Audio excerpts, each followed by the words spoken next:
ko. Nature.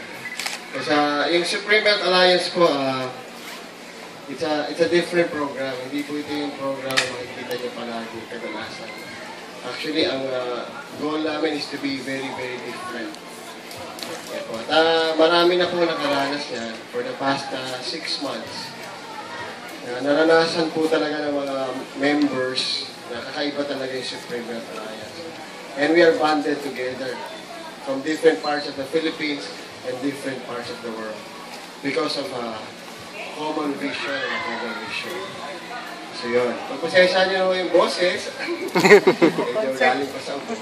Pero yun, hindi natin patatagalin, but this is a unique opportunity, a unique program na pwede na kayong, you can retire from this program already.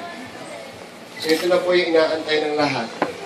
Na kung saan, pag nasimulan nyo itong gawin, sabihin mo sa sarili mo, nakita ko na yung nahanap ko.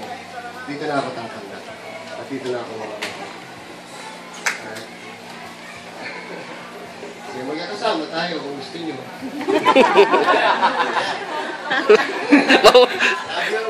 Love you.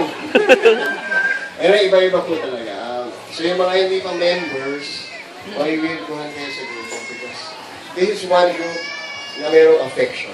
Yes. Okay, so if you're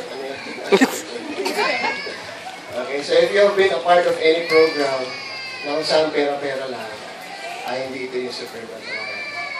Dito talaga, katulad ng sabi ni Jokes kanina, it's all about relationships. Alright, so isipin mo, magkakaroon ka ng mga kaibigan from different parts of the Philippines and different parts of the world. I'm so excited. Pag pumunta ako sa Tarlac, sigurado may tatayo ako sa akin. Yeah! Gusto mo, doon ka na tumira eh. Okay, pag pumunta ako sa Manila. Manila ako. Alright, anyway, ano po, yun lang yung gusto kong message ko as an opening message. We are in for something different. Mamaya makikita niyo pa yan. Okay, so congratulations in advance sa lahat po ng mga hindi pa members at lahat ng members na congratulate kayo kasi pwede niya akong lagyan ng tuldok yung search. Alright, the search is over. Period.